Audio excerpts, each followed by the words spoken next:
एक डरावनी सच्ची कहानी जो आपकी होश उड़ा देगी।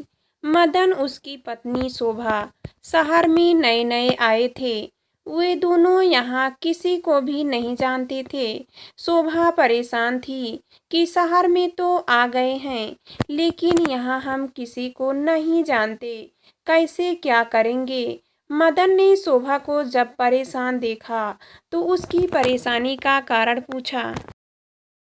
तब शोभा ने उसको अपनी चिंता का कारण बताया। मदन उसे समझाते हुए कहा, तुम चिंता मत करो, मैं कुछ ना कुछ इंतजाम का जरूर कर दूंगा। ये कहते हुए वे दोनों रोड पे आगे की तरफ कदम बढ़ाए जा रहे थे कि अचानक शोभा से एक आदमी टकराया। उस आदमी ने शोभा को संभालते हुए कहा, माफ कीजिएगा, मैंने आपको देखा नहीं। शोभा और मदन ने कहा, कोई बात नहीं। वो आदमी फिर बोला, शहर में पहले आपको नहीं देखा लगता है, नए आए हैं जी। हाँ, हम इस शहर में नए हैं, यहाँ हम किसी को नहीं जानते। शोभा और मदन ने हाँ में सर हिलाते हुए जवाब दिया। फिर उस आदमी ने अपना परिचय दिया, जी मेरा नाम रफीक है और मैं पास ही के बस्ती में रहता हूँ। अगर आपको कोई आपत्ति ना हो तो आप मेरे यहाँ ठहर सकते हैं, जब तक आपको कोई मकान नहीं मिल जाता।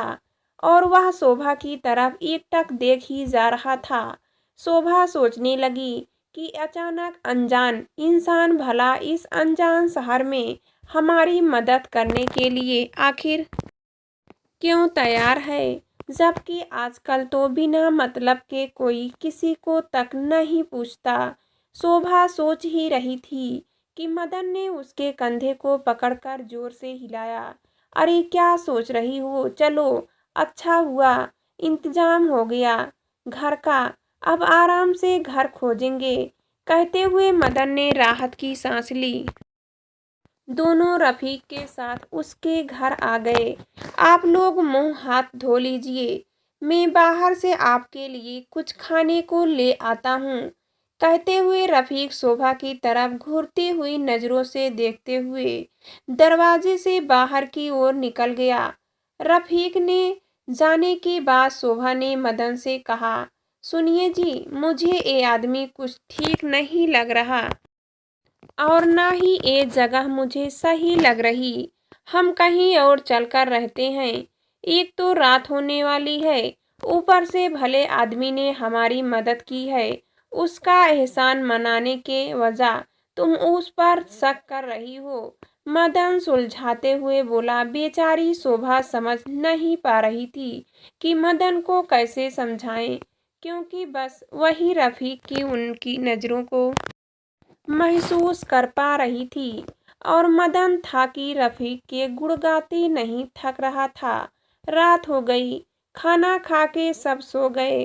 करीब रात के 2 बजे शोभा को अपने हाथ के ऊपर कोई नुकीली चीज महसूस हुई। कई बार तो शोभा ने नींद में ही यह चीज को झटक दिया।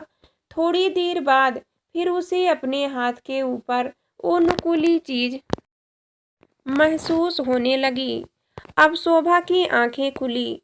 उसने इधर उधर देखा तो रात के सन्नाटे के अलावा वहां कोई नहीं था। जैसे ही वे अपने बिस्तर पर लेटने को मुड़ी, उसके सामने एक विकराल शरीर वाला कोई था, जो इंसान तो बिल्कुल नहीं था। शरीर मानो जैसे सड़ा गला मांस, जिसकी दहकती हुई लाल आंखें शोभा की एकदम सामने थी और उसे घूरे जा रही थी। ये देख शोभा डर से थर थर कांपते हुए चिल्लाई। उसकी चीख सुनकर मदन की नींद खुल गई। मैंने तुमसे कहा था ना, हम कहीं और चलते हैं, यहाँ मुझे ठीक नहीं लग रहा, लेकिन तुम नहीं माने। कहते हुए शोभा जोर जोर से रोने लगी। क्या हुआ, लगता है कोई बुरा सपना देखा। बाथरूम की तरफ से आते हुए रफीक मदन के पास आकर बैठते हुए बोला, मैंने तो बाथरूम में ही आपके चीखने की आवाज़ सुनी थी, तभी मैं दौड़ के इस तरफ आया। रफीक ने कहा, शोभा इतनी डर चुकी थी कि वो अब कुछ बोल ही नहीं पा रही थी। दिन निकला, सभी ने नाश्ता किया, फिर दोपहर का खाना खाया। शाम को मदन ने रफीक से कहा, तुम जाकर रात का खाना ले आओ, मैं शोभा के पास हूँ, उसको छोड़कर मैं नहीं जा सकता क्योंकि ये बहुत डरी हुई है। ठीक है, कहते हुए रफीक मार्केट चला गया। रात का खाना खाने के बाद सभी सोए हुए थे कि अचानक शोभा को किसी ने पुकारा। शोभा, तुम कह रही थी ना, यहाँ से चलते हैं, चले आओ मेरे साथ, मेरे पीछे पीछे आ जाओ, और हाँ, अपने गहने भी ले लेना साथ में। शोभा अध जगी अध सोई सी उसके पीछे पीछे ऐसे चल दी मानो शोभा को अपनी सुध ही ना हो। थोड़ी दूर चलने के बाद शोभा एक ऊंची जगह पे बैठ गई और उस आवाज ने शोभा से कहा, शोभा, मैं टिकट लेकर आ रहा हूँ, ठीक है? जब तक मैं ना आऊँ तुम यहाँ से कहीं मत जाना। सुबह हुई, मदन उठा, उसने देखा शोभा अपने बिस्तर पर नहीं है और ना ही रफीक अपने बिस्तर पर था। मदन घबराया और इधर उधर पागलों की तरह शोभा को ढूंढने लगा। मदन को ऐसे देख बस्ती के लोग इकट्ठा हो गए और पूछने लगे, क्या बात है भाई, किसे ढूंढ रहे हो? मदन ने बताया, मैं और मेरी बीवी 2 दिन पहले ही इस शहर में आए हैं। हम यहाँ किसी को नहीं जानते, बस रफीक को जानते हैं और उसी के घर में रह रहे थे। कहते हुए मदन ने जहाँ रफीक का घर था उस ओर इशारा करते हुए अपना हाथ उठाया। गांव का ही एक बुजुर्ग बोला, बेटा, जिस ओर तुम इशारा कर रहे हो उधर तो कब्रिस्तान के अलावा कुछ नहीं है, और तुम कह रहे हो वह किसी का घर है, ये कैसे मुमकिन है? उस बुजुर्ग ने इतना कहते ही मदन ने पलटकर उस तरफ देखा जहां कुछ देर पहले वो सोया हुआ था। वहां दूर दूर तक कोई घर दिखाई नहीं दे रहा था सिवाय कब्रिस्तान के। ये देखकर तो मदन के जैसे पैरों तले जमी ही निकल गई।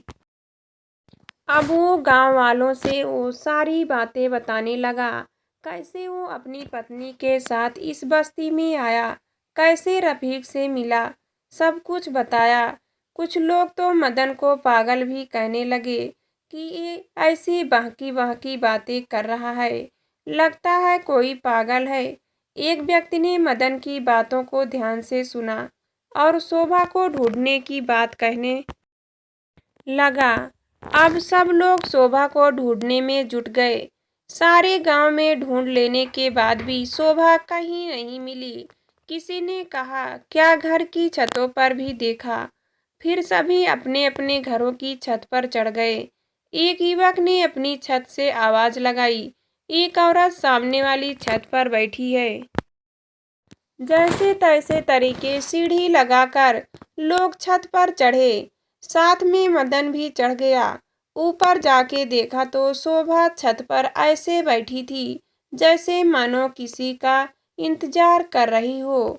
मदन ने शोभा के सर पर हाथ रखा और पूछा, शोभा, तुम यहाँ क्या कर रही हो? बेसुध सी शोभा ने जवाब में जो कहा उसे सुनकर सबके होश ही उड़ गए। मेरे पति ट्रेन की टिकट लेने गए हैं, मुझे यहाँ बैठने के कह गए हैं और मैं अपने सारे गहने भी ले आई हूँ, बस अभी आते ही होंगे। इतना कहकर शोभा बेहोश हो गई। आश्चर्य की बात यह है थी कि जिस घर की छत पर शोभा बैठी हुई थी उस छत पर चढ़ने का कहीं से भी कोई रास्ता नहीं था। न सीढ़ियाँ थी और न ही कोई और रास्ता ही था।